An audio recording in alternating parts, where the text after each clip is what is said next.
राधे कृष्ण राधे कृष्ण। नारद जी ने प्रजापति ब्रह्मा जी से प्रश्न किया, हे भगवान, कौन सा मंत्र ऐसा है जो जरा मरण रूप समुद्र से पार कर सकता है? ब्रह्मा जी बोले, ऐसे प्रभाव वाला ब्रह्म स्वरूप ओम ही तारक मंत्र है। इसकी ही व्यष्टि और समष्टि में चिंतन करें। नारद जी के व्यष्टि और समष्टि के संबंध में जिज्ञासा प्रकट करने पर ब्रह्मा जी पुनः बोले, व्यष्टि और समष्टि ब्रह्म प्रणव के ही अंग हैं। एक ब्रह्म प्रणव, संहार प्रणव, सृष्टि प्रणव और उभयात्मक प्रणव इन तीनों भेदों वाला है। उभयात्मक प्रणव के बाह्य अभ्यंतरिक भेद हैं, इसलिए उभयात्मक कहा है। ब्रह्म प्रणव का भेद व्यवहारिक प्रणव भी है। व्यष्टि प्रणव को ही ब्राह्म प्रणव कहा गया है। एक आर्ष प्रणव और है। उभयात्मक प्रणव को विराट प्रणव भी कहते हैं। आकार आदि 4 मात्राओं वाले स्थूल आदि से युक्त प्रणव को अर्ध मात्रा प्रणव भी कहा जाता है। ओम ब्रह्म है, यही एक अक्षर मंत्र है और इसी को अंत प्रणव माना गया है।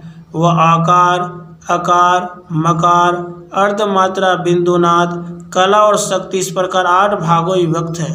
4 मात्रा का परिलक्षित होने वाले प्रणव की प्रत्येक मात्रा के भी अनेक भेद हैं।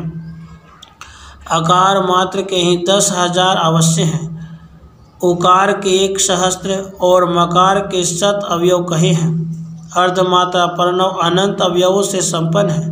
विराट प्रथम सगुण और संहार प्रणव निर्गुण माना गया है। सृष्टि प्रणव सगुण निर्गुण दोनों से ही संबंधित है। विराट प्रणव आकार आदि 4 मात्राओं की समष्टि वाला है तथा संहार प्रणव चतुर्थ मात्रात्मक अर्धमात्रा रूप वाला है। विराट प्रणव 16 मात्राओं से युक्त है। इसे 36 तत्वों से परे बताया गया है। आकार इसकी प्रणव मात्रा है। उकार, मकार, अर्धमात्रा, बिंदुनाद, कलातीता, शांति, शांत्यातीत, उन्मना, मनोमयी, पूरी, मध्यमा, पश्यंती, परा, इस प्रकार क्रमशः दूसरी से 16वीं मात्रा है। 16 मात्राओं वाला यही ब्रह्म प्रणव ओत अनुज्ञात्र, अनुज्ञा और अविकल्प रूप तुरीय से भिन्न होने के कारण 64 मात्राओं वाला हो जाता है। फिर प्रकृति और पुरुष रूप 2 भेदों वाला होने पर 128 मात्राओं से संपन्न होता है। इस प्रकार एक ही ब्रह्म प्रणव के सगुण निर्गुण आदि रूप धारण पूर्वक तथा दृष्टि भेद से अनेक रूप हो जाते हैं। ब्रह्म प्रणव रूप यह परमात्मा सर्वव्यापक है। यह परम ज्योति स्वरूप एवं सबके आश्रयभूत है। सब देवता इन्हीं के स्वरूप हैं। यही संपूर्ण प्रपंच के आधार पर सर्वाक्षर रूप है। यही कल्याणमय और समस्त शास्त्र में है। श्रुतियों में पुरुषोत्तम ब्रह्म एवं श्रेष्ठ तत्व के रूप में इन्हीं की खोज करें। समस्त उपनिषदों के वाच्यार्थ यही हैं।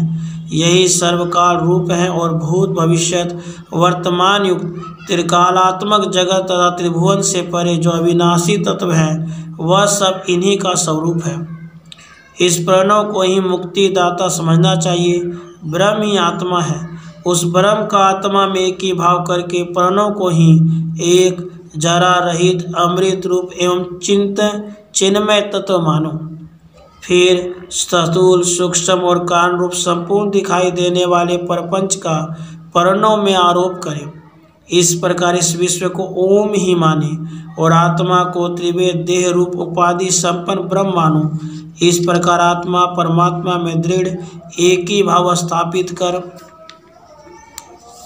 आत्मा रूप ब्रह्म के चिंतन का निरंतर अभ्यास करें। स्थूल और सूक्ष्म जगत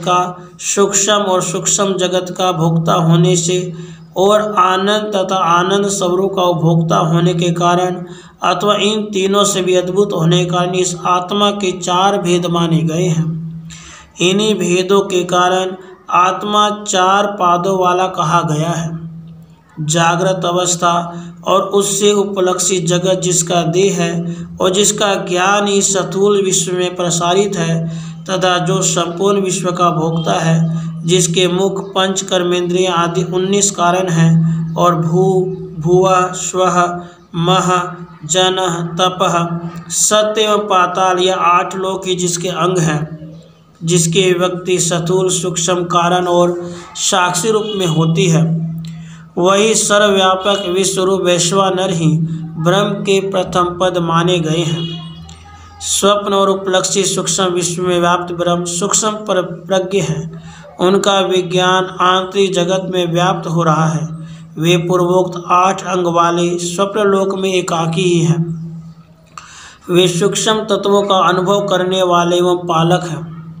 उनके सूक्ष्म आदि 4 भेद हैं। प्रकाश के स्वामी होने से उन्हें तेजस कहते हैं। वे सर्वभूताधिपति और हिरण्यगर्भ हैं। अंतः प्रदेश में वास होने से यह सूक्ष्म है। इन्हीं को परमात्मा का द्वितीय पाद कहा गया है। सुषुप्त अवस्था में मनुष्य कोई स्वप्न नहीं देखता और न किसी भोग की ही कामना करता है। ऐसी अवस्था और उससे उपलक्षित विश्व एवं नित्यानंदमय है। अंतर्यामी रूप में स्थित अपने रूप का आनंद उपभोग करने वाले अविनाशी प्रकाश रूप रखवाले तथा ओत अनुज्ञात्र अनुज्ञा और अविकल्प रूपों में अभिव्यक्त है। ऐसे वे प्राज्ञ ही परमात्मा के तृतीय पद माने गए हैं। इस प्रकार ये त्रिपाद परमात्मा ही सबके स्वामी हैं। यही सूक्ष्म रूप से चिंतनीय सर्वत्र एवं अंतर्यामी है। यही जगत के कारण और प्राणियों की सृष्टि स्थिति और लय के स्थल हैं।